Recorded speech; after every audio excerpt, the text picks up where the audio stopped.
మరో 2-3 నెలల్లో జరిగే సార్వత్రిక ఎన్నికలకు పార్టీలు సిద్ధమవుతున్నాయి.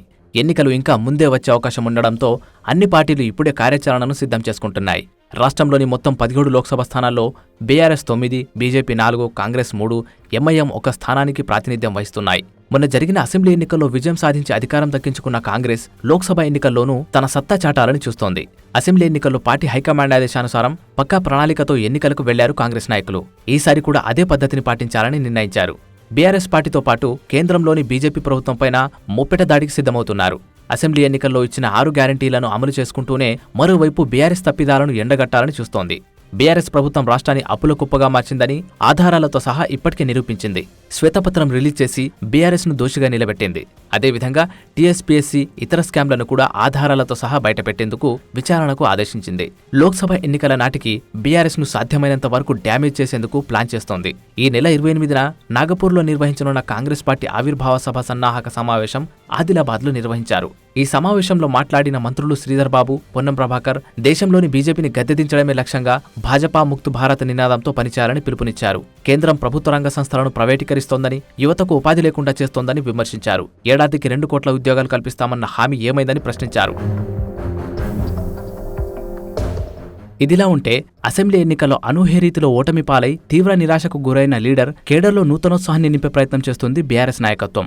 తప్పిదాలను సమీక్షించుకుంటూ లోక్సభ ఎన్నికల్లో తమ బలమేంటో చూపించాలనుకుంటుంది. ఎన్నికలు ఎప్పుడైనా రావచ్చని, వాటికి ఇప్పటినుంచే సమాయత్తం కావాలని చెబుతోంది. 16 స్థానాల్లోనూ పార్టీ విజయమే లక్ష్యంగా ముందుకు సాగాలని వర్కింగ్ ప్రెసిడెంట్ కేటీఆర్ శ్రేణులకు సూచించారు. జనవరి 3 నుంచి 26వ తేదీ వరకు శాసనసభ నియోజకవర్గాల వారీగా సమావేశాలు ఏర్పాటు చేసుకుని కార్యాచరణ ప్రారంభించాలన్నారు. శాసనసభ ఎన్నికల్లో ఓటమితో కుంగిపోవద్దని, నూతనోత్సాహంతో ముందుకు సాగాలని ఉద్బోధించారు.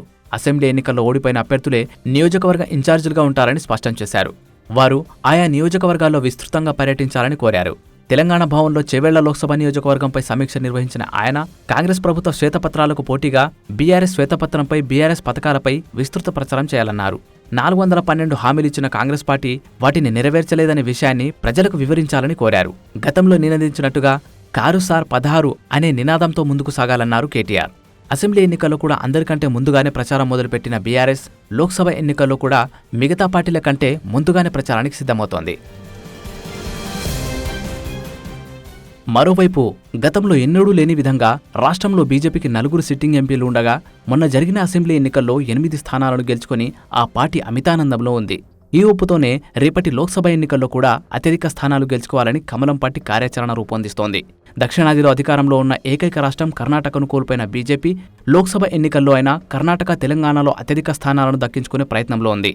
ఇందుకు అభ్యర్థుల ఎంపిక నుంచి ప్రచారం దాకా వ్యూహాత్మకంగా వ్యవహరించాలని భావిస్తోంది. పార్టీ అగ్రనేత కేంద్ర హోంమంత్రి అమిత్ షా త్వరలోనే రాష్ట్ర పార్టీ నేతలతో విస్తృత స్థాయి సమావేశం ఏర్పాటు చేసి దిశానిర్దేశం చేయనున్నారు.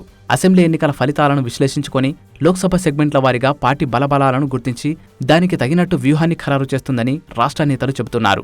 2018 అసెంబ్లీ ఎన్నికల్లో తెలంగాణలో బీజేపీ ఒకే ఒక అసెంబ్లీ స్థానంలో విజయం సాధించింది. అయినప్పటికీ ఆ తర్వాత 4-5 నెలల్లో జరిగిన లోక్సభ ఎన్నికల్లో 4 స్థానాలను గెలుచుకుంది. అది కూడా పార్టీకి ఏమాత్రం పట్టులేని ఆదిలాబాద్తో పాటు నిజామాబాద్, కరీంనగర్, సికింద్రాబాద్ స్థానాలను కైవసం చేసుకుంది. బీజేపీ అధిష్టానం దీన్నే ఉదాహరణగా తీసుకుని ముందుకు పోవాలని చూస్తుంది. అసెంబ్లీ ఎన్నికల్లో 24 స్థానాల్లో బీజేపీ 50,000కు పైగా, నిర్మల్, కుత్బుల్లాపూర్లో 1,00,000కు పైగా ఓట్లు సంపాదించింది. వీటికి కారణాలను విశ్లేషించుకొని పొరపాట్లను సరిదిద్దుకొని ముందుకు పోవాలని ఆ పార్టీ నేతలు భావిస్తున్నారు. పార్టీ రాష్ట్ర ఇన్ఛార్జీలు తరుణ్ చుగ్, సునీల్ బన్సాలు దీనిపై కసరత్తు చేస్తున్నారు. బీజేపీ, బీఆర్ఎస్ ఒకటే అని ప్రచారం చేయడంలో కాంగ్రెస్ పార్టీ సక్సెస్ అయిందని, దీంతో తాము చాలా స్థానాలను కోల్పోవాల్సి వచ్చిందని ఆ పార్టీ నేతలు భావిస్తున్నారు. ఈసారి ఆచితూచి అడిగారని బీజేపీ నేతలు చూస్తున్నారు. మొత్తం మీద షెడ్యూల్కు ముందే పొలిటికల్ హీట్ కొనసాగుతున్న తెలంగాణలో రాబోయే లోక్సభ ఎన్నికల్లో త్రిముఖ పోటీ ఉండనుంది.